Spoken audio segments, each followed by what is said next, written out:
waktu Lailatul Qadar karena isyaratnya lail, malam, dan istimewa pakai tak di situ.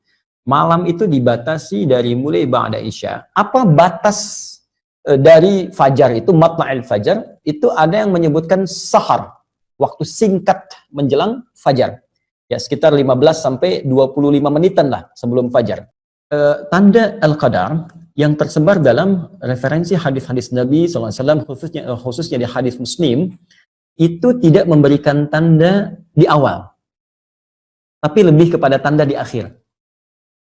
Nabi pernah bermimpi sallallahu alaihi wasallam, ya, bermimpi ditampakkan oleh Allah malam Al-Qadar. Ya, terus keadaan setelahnya Nabi sedang dalam keadaan salat, tahiyat, ketika salam nampak lumpur jadi di keningnya. Hanya ada digambarkan bahwa malam pasca itu oleh Al-Qur'an disebutkan kalimatnya salam. Salam, tenang, damai.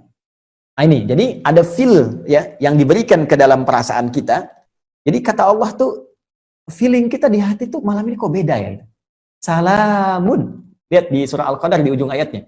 Salamun hiya hatta matla'il fajr. Salamun. Malam itu begitu tenang, damai. Jadi ada suasana satu malam yang terasa bagi sementara orang itu kok enak banget ya. Ibadahnya enak, nyaman, berdoa tuh kayak khusyuk gitu. Nah, itu ada yang menyebutkan dari sini itu tanda yang diberikan oleh Allah ke dalam jiwa kita. Ya.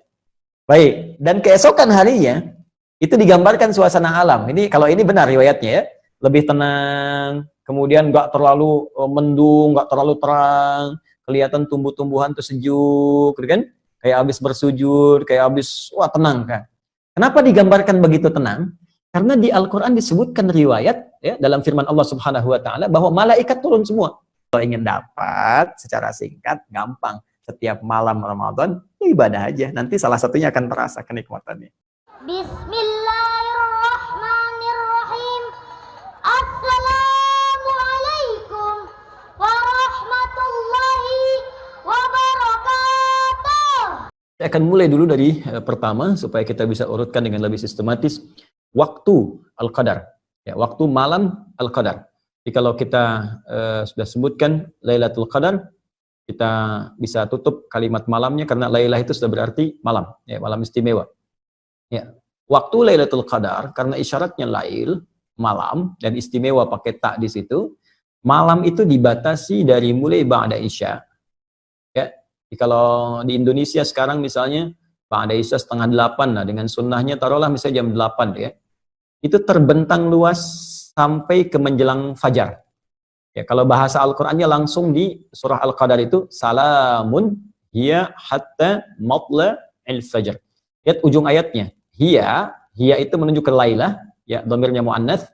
Hiya, ya, malam Al-Qadar itu hatta terbentang luas, matla'il fajr sampai menjelang fajar. Ya, hatta itu menunjuk kepada ujung sesuatu, ya, ujung sesuatu. Kalau ila ghayah sampai ke tujuannya, kalau hatta ya itu sampai ke batasnya. Ya, batas itu matlak tadi, yang tadi saya sebutkan lewat Quran surah Al-Qadar. Kalau saya katakan begini misalnya, ana sausafir min Jakarta ila Eropa hatta Amerika. Saya akan pergi nih, ya, dari Jakarta ke Eropa sampai ke Amerika. Ya, artinya kan batasnya di Amerika kan? Ya, kalau saya katakan ila, misalnya ila itu sampai ke tempatnya, ke tujuannya. Ya, misalnya ke New York misalnya kan, sampai ke New Yorknya, itu menggunakan ila, pas tempatnya. Tapi kalau kita gunakan hatta sampai di batasnya. Nah, apa batas dari fajar itu, matla'il fajar, itu ada yang menyebutkan sahar, waktu singkat menjelang fajar. Ya, sekitar 15 sampai 25 menitan lah sebelum fajar. Jadi kalau di Indonesia fajarnya sekarang jam 4 misalnya lewat 33, ya maka kurang lebih jam 4.15 lah ya. 4.15 itu sudah sahar. Ya, sahar. Jamaknya disebut ashar. Ya, ashar ini disebut oleh Al-Quran sebagai waktu terbaik untuk istighfar. Yaitu ada di Quran surah ke-51 ayat ke-18. Ya, wabil ashari hum yastaghfirun. Ada orang-orang yang mereka itu biasa istighfar di waktu sahar. Nah, orang yang biasa istighfar, minta ampunan kepada Allah di waktu sahar, itu nanti akan dikumpulkan dengan 4 golongan utama yang disebutkan di Quran surah Ali Imran, surah ketiga, ayat ke-17. Ya, paling kiri sebelah atas di mushaf. As-sabirina, was-sadiqina, wal-qanitina, wal-munfiqina, wal-mustaghfirina bil ashar. Ya, As-sabirina orang-orang sabar, as-sadiqina orang-orang jujur, wal munfiqina dan orang-orang yang sering infak. Ya, wal qanitin sebelumnya orang-orang yang khusyuk dalam salat itu akan sesurga dengan orang-orang yang sering istighfar di waktu sahar. Jadi ada yang membatasi matla itu awal mula akan muncul fajar, jadi berakhirnya waktu sahar, ya, sahar 15 menit, 20 menit sebelum waktu tibanya fajar, ya. Kemudian dibentangkan ke belakang, lail dari ba'da isya. Jadi sebetulnya luas. Ya, dari jam 8 ke atas lah sampai terus kalau waktu Indonesia 4/4. Itu luas. Tapi kalau Anda ingin mengambil esensi yang paling bagus, saat-saat mustajab, itu memang tengah malam. Ya, di atas jam 2, kan? Ada jam 1, jam 2, jam 3, itu yang mustajab. Itu yang disebutkan di hadis Nabi, qudsi hadisnya. Dan golongan pertama yang menerima dari Nabi itu 30 orang, sahabat utama. Hampir semua sahabat utama, Abu Bakar As-Siddiq, Umar bin Khattab, Utsman bin Affan, Ali bin Abi Thalib, radhiyallahu alaihim jami'an, itu meriwayatkan hadis ini. Ya, sampai-sampai ada kalimat yang sangat indah gitu. Allah menyampaikan kepada hamba-hambanya, siapa yang meminta, aku akan kabulkan. Ya, siapa memohon, aku berikan. Wa man istaghfara li ghafartulah. Siapa yang minta ampun, aku ampuni. Itu yang dikejar.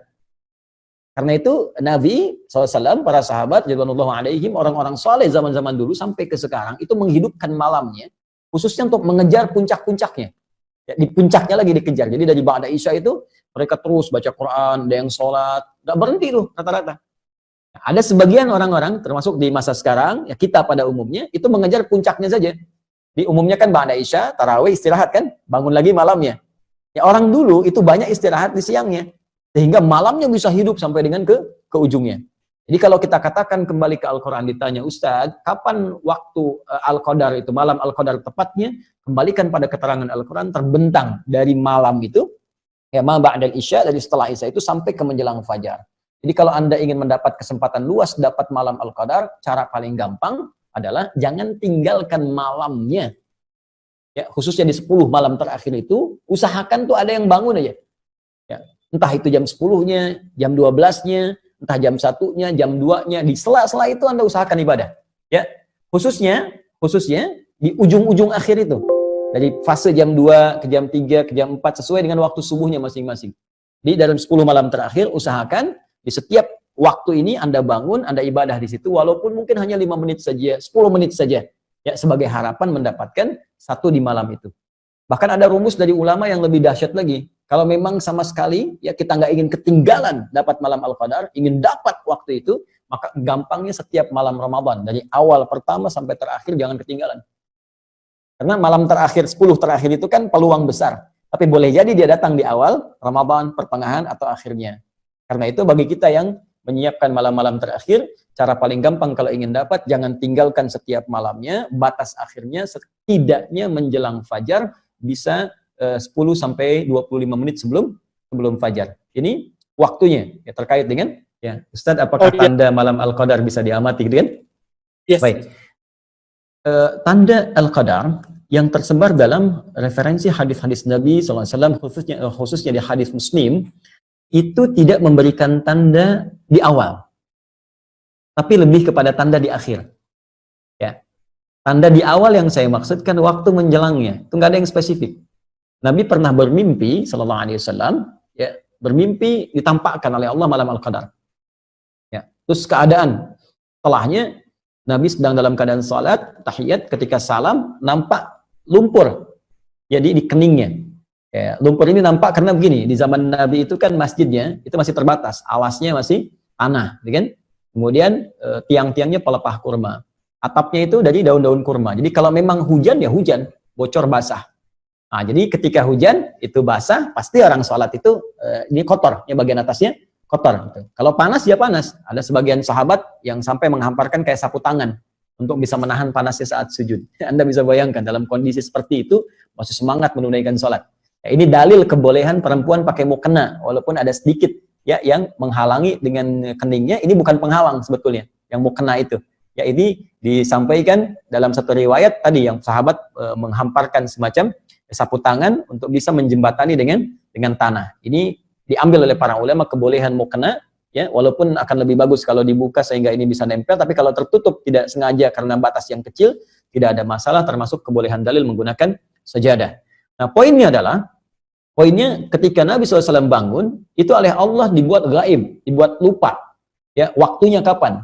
Malam keberapakah? Apakah pertama, kedua, terakhir?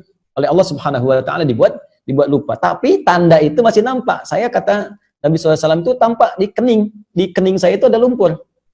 Nah, yang paling menarik, ketika ada satu waktu keesokan harinya, ya itu Nabi SAW sholat dengan sahabat subuh-subuh, begitu salam teman-teman, assalamualaikum warahmatullahi wabarakatuh, dan salam terlihatlah di kening Nabi itu ada lumpur. Maka sahabat baru menyadari, Allah, tadi malam Al-Qadar ya.